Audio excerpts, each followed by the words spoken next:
મિત્રો આજ આપણે છે ને વ્લોગમાં કાંઈ બોલશું નહીં અને દરિયાનો ઘૂઘવાટ શું કહેવાય આપણે વેળ અત્યારે અહીંયા દરિયો હાવ કાંઠે આવી ગયેલો છે જોઈશું બધા સાંભળશું એનું ખાલી સંગીત સાંભળશું દરિયાદેવનું.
ઉભો રે ઘડીક વ્યૂ હાલવા દે, બોલતું નહીં કાંઈ.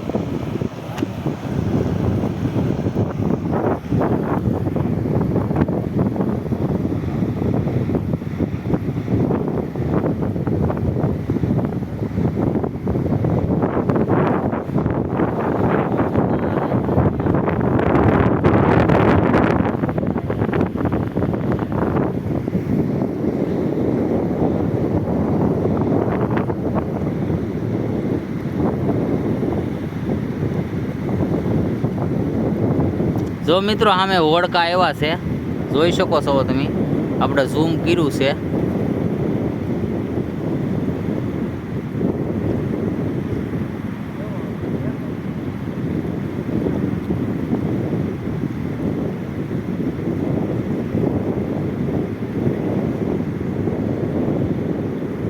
હવે તમને બધાને જોવાઈ ગયું છે,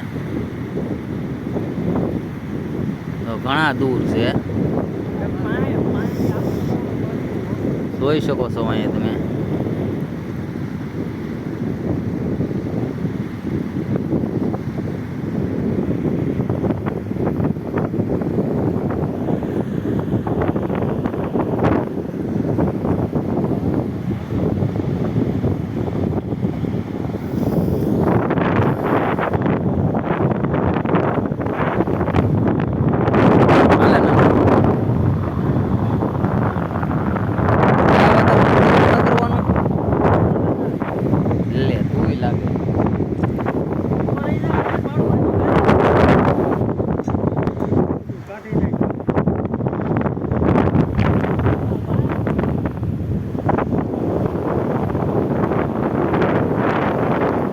ફોટા પાડો તો હું ઘડીક વ્યૂ લઉં.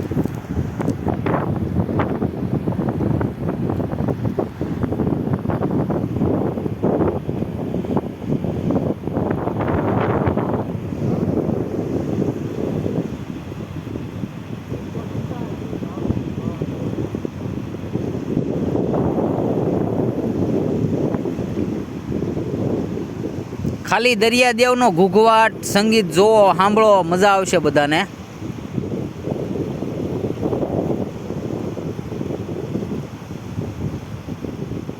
અને ખાસ કરીને મારા વિડીયોમાં લાઇક શેર ને સબસ્ક્રાઈબ કરો બધા. સબસ્ક્રાઈબ હજી આપણે વરહદી છું પણ કાંઈ ઝાઝા છા જ નથી. જેમ બને એમ સપોર્ટ કરો બધા મિત્રો, તો મજા આવે મને.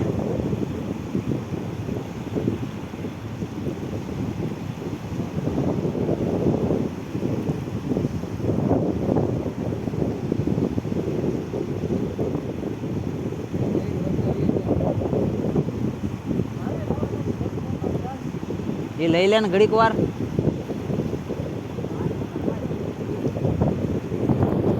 એટલો બધો ટાઈમ વહી ગયો.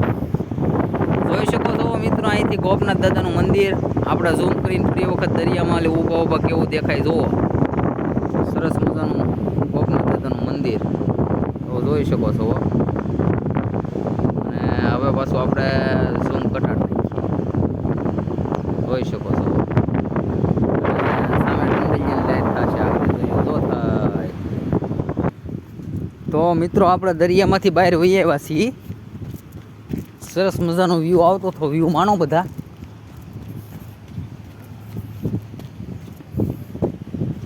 અને હવે અમે અહીંયા પક્ષીને ઝાયર નાખવાના છીએ, ચોખા નાખવાના છીએ નન્નુ શેઠને બે. તો વિડીયોમાં લાઈક શેર ને સબસ્ક્રાઈબ કરજો બધા મિત્રો, બરાબર ને નન્નુ શેઠ? શનિદેવના દર્શન કરો મિત્રો બધા. નન્નુ શેઠ કાઢો એમાંથી જબલું કાઢો. બધા મિત્રો શનિદેવના દર્શન કરો. અને શનિદેવને માનતા હોય તો કોમેન્ટમાં જાય શનિદેવ લખો. અને જો આપણે દરિયામાંથી મંદિર જોયું હતું, અહીંયા નજીકથી જોઈ લો. થાકી ગયો છો, હા ચડી ગયો છે મને. હા, તો અહીંયા આપણે મોરારી બાપુની કથાએ બેસવાની છે. જોઈ શકો છો તમે અહીંયા બોડિયું લાગી ગયું છે.